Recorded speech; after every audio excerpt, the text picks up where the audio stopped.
भगवत गीता।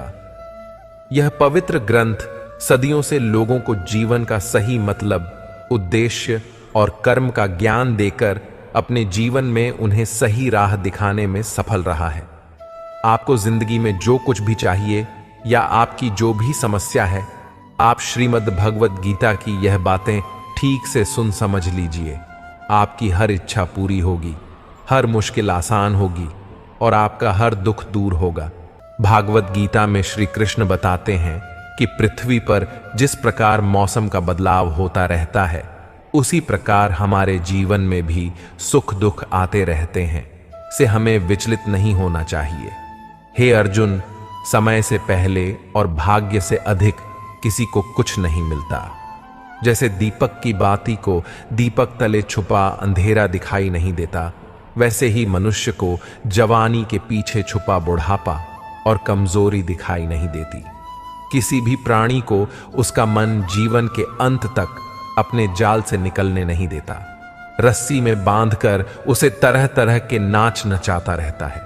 वह जीव को इतनी फुर्सत ही नहीं देता है कि वह अपने अंतर्मन में झांक कर अपनी आत्मा को पहचाने और आत्मा के अंदर जिस परमात्मा का प्रकाश है, उस परमात्मा का साक्षात्कार करे, उसे देख सके। जब भगवान श्री कृष्ण से अर्जुन पूछते हैं कि हे केशव, यह सब मानकर भी कि आत्मा नित्य, सनातन और अजन्मा है, उसे शस्त्र नहीं काट सकते, आग नहीं जला सकती, फिर भी प्राणी की आत्मा को दुख, सुख, शोक, खुशी, मान, अपमान, पीड़ा और आनंद का एहसास क्यों होता है? तब भगवान श्री कृष्ण कहते हैं, हे पार्थ, मैंने पहले ही तुम्हें बताया कि सुख दुख का आभास करना आत्मा का काम नहीं, शरीर का काम है। तब अर्जुन कहते हैं, हे केशव, शरीर को दुख और पीड़ा तभी होगी जब शरीर को कोई चोट लग जाए या उसका कोई अंग कट जाए। जैसे शरीर आग में जल जाए, उससे जो पीड़ा होती है वह तो शरीर की पीड़ा है, परंतु मानहानि होने से जो दुख होता है या मान होने से जो आनंद आता है, उसमें तो शरीर को कोई चोट नहीं पहुंचती। वह मानहानि का दुख, वह अपकीर्ति की पीड़ा तो आत्मा को ही होती है ना। तब भगवान श्री कृष्ण अर्जुन से कहते हैं, नहीं अर्जुन, यह कीर्ति, अपकीर्ति, मान, अपमान, यह लाभ, हानि, यह जीतने का आनंद अथवा हारने की पीड़ा, यह भी आत्मा को नहीं होती। यह आत्मा का काम नहीं है, यह तो मन की शरारत है। भगवान श्री कृष्ण कहते हैं, हे अर्जुन, यह याद रखो कि प्राणी के शरीर का एक अदृश्य अंग है, मन, जो दिखाई नहीं देता लेकिन सबसे शक्तिशाली हिस्सा है। आत्मा से इसका कोई संबंध नहीं है। आत्मा रथ में बैठा हुआ रथ का स्वामी है, तो मन शरीर रूपी रथ का सारथी है। यह मन ही इंद्रियों के घोड़ों को इधर उधर भटका देता है और यौवन के आवेश में चंचल हो जाता है। कभी यौवन के आवेश में यही चंचल मन मनुष्य को इस भ्रम में डाल देता है कि वह सर्वशक्तिमान है, वह सब कुछ कर सकता है और वह यहाँ का राजा है, जिसके आगे हर कोई झुक जाने को विवश है और जिसे हर कोई प्रणाम करता है। जब शरीर के दीपक में यौवन शक्ति का गीत झेलकर समाप्त हो जाता है और दीपक तले अंधेरा छा जाता है, तो मनुष्य घबराकर चिल्लाने लगता है, मैं बीमार हूं, मैं दुखी हूं, मैं मर रहा हूं, मुझे बचाओ। ये रोने का नाटक भी मन करता है। हे अर्जुन, मनुष्य को मैं के घमंड की मदिरा पिलाकर मदहोश करने वाला पाखंडी केवल मन है। उसके हाथों में मोह माया का जाल है, जिसे वह मनुष्य की इच्छाओं पर डालता रहता है और उसे अपने वश में करता रहता है। यह मन शरीर से भी मुँह करता है, अपनी खुशियों से भी मुँह करता है और अपने दुखों से भी मुँह करता है। खुशी में खुशियों से भरे गीत गाता है और दुख में दुख भरे गीत गुनगुनाता है। अपने दुखों में दूसरों को शामिल करके उसे खुशी मिलती है। हे पार्थ, प्राणी के लिए आवश्यक है कि वह अपने मन को काबू में करके अपने अंतर्मन में झांक कर आत्मा को देखें। तभी उस आत्मा के अंदर उसे परमात्मा का प्रकाश स्पष्ट दिखाई देगा।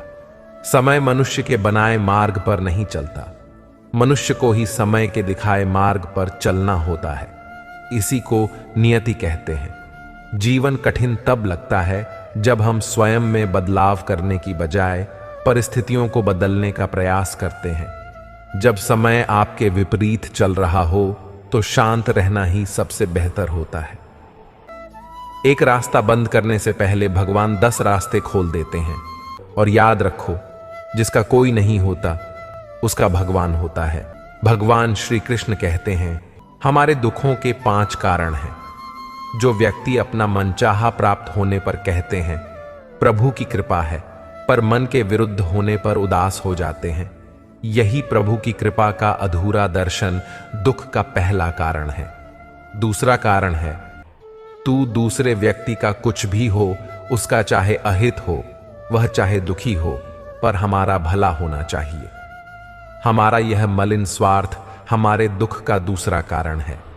तीसरा कारण है, हमें वर्तमान में जो वस्तुएं प्राप्त हैं या अभिलाषाएं हैं, उनके छिन्न जाने या न मिल पाने का निरंतर बने रहने वाला डर हमारे दुखों का चौथा कारण है। पांचवां कारण है, जो हमें करना चाहिए वह न करना, और जो नहीं करना चाहिए उसे करना। ये प्रमाद भरी आदतें हमारे दुखों का 5वां कारण है। बनाकर कहीं कोई सुंदर घटना हो जाने पर उसका सारा श्रेय हम अकेले ही ले लेना चाहते हैं। यही अहम भाव हमारे दुखों का 5वां कारण है। कान्हा कहते हैं, कौन क्या कर रहा है, कैसे कर रहा है और क्यों कर रहा है, इन सब से आप जितना दूर रहेंगे उतना ही खुश रहेंगे। तन की सुंदरता मन को आकर्षित करती है, जबकि स्वभाव की सुंदरता हृदय को आकर्षित करती है। इसलिए मनुष्य का स्वभाव हमेशा निर्मल होना चाहिए। मन की शांति से बढ़कर इस संसार में कोई भी संपत्ति नहीं है। जिस व्यक्ति ने अपने मन को शांत रखना सीख लिया है, उससे ज्यादा धनवान इस संसार में कोई नहीं। मनुष्य के दुखों का कारण उसका मोह है। जितना अधिक मोह करेगा उतना ही अधिक कष्ट भोगेगा। श्री कृष्ण कहते हैं, जो हुआ अच्छा हुआ, जो हो रहा है अच्छा हो रहा है, और जो होगा वह भी अच्छा ही होगा। तुम्हारा क्या गया जो तुम रो रहे हो? तुम क्या लाए थे जो तुमने खो दिया? तुमने क्या पैदा किया जो नष्ट हो गया है? तुमने जो लिया यहीं से लिया, और जो दिया यहीं पर दिया। जो आज तुम्हारा है वह कल किसी और का होगा, क्योंकि परिवर्तन ही संसार का नियम है। श्रीमद् भागवत गीता में भगवान श्री कृष्ण कहते हैं, मनुष्य को परिणाम की चिंता किए बिना निस्वार्थ और निष्पक्ष होकर अपने कर्तव्यों का पालन करना चाहिए। अपने जीवन की चुनौतियों से भागना नहीं चाहिए और ना ही भाग्य को दोष देना चाहिए। अपने आप को भगवान के प्रति समर्पित कर दो, यही सबसे बड़ा सहारा है। भगवान श्री कृष्ण गीता में अर्जुन को उपदेश देते हुए कहते हैं कि व्यक्ति कर्म करने के लिए ही पैदा हुआ है। बिना कर्म किए कोई रह नहीं सकता। मनुष्य को परिणाम की चिंता किए बिना अपने कर्तव्यों का पालन करना चाहिए। क्रोध मनुष्य को नरक की ओर ले जाने वाला द्वार है। क्रोध करने से व्यक्ति का मन अशांत हो जाता है। वह आवेश में आकर कई बार अपना ही नुकसान कर बैठता है। भगवान श्री कृष्ण कहते हैं कि मनुष्य को क्रोध करने से बचना चाहिए। कितना भी क्रोध क्यों ना आए, स्वयं को शांत रखने का प्रयास करें। इस संसार में आज जो तुम्हारे पास है वह कल किसी और का था, परसों किसी और का होगा। तुम यहां खाली हाथ आए और खाली हाथ ही जाओगे। मन पर नियंत्रण रखना जरूरी है। मनुष्य का मन वायु की तरह चंचल होता है। यह मन ही है जो मनुष्य को काम वासनाओं की तरफ भटकाता रहता है। अगर जीवन में सफल बनना है तो मन पर काबू करना बहुत जरूरी है। मन को वश में करने से दिमाग की शक्ति केंद्रित होती है, जिससे कार्यों में सफलता मिलने लगती है। गीता के अनुसार जिस व्यक्ति ने अपने मन पर काबू पा लिया, वह मन में पैदा होने वाली बेकार की चिंताओं और इच्छाओं से भी दूर रहता है। साथ ही व्यक्ति अपने लक्ष्य को भी आसानी से प्राप्त कर लेता है। अगर मन वश में नहीं करोगे तो वह तुम्हारा सबसे बड़ा शत्रु बन जाएगा। हमेशा शक करने वाला व्यक्ति कभी शांति प्राप्त नहीं कर पाता, इसीलिए संदेह करने से बचें। अधिक संदेह करने से मन की शांति भंग हो जाती है और व्यक्ति भ्रमित होकर अपने संबंधों को नष्ट कर डालता है। मनुष्य के कर्म ही उसके जीवन का आधार है।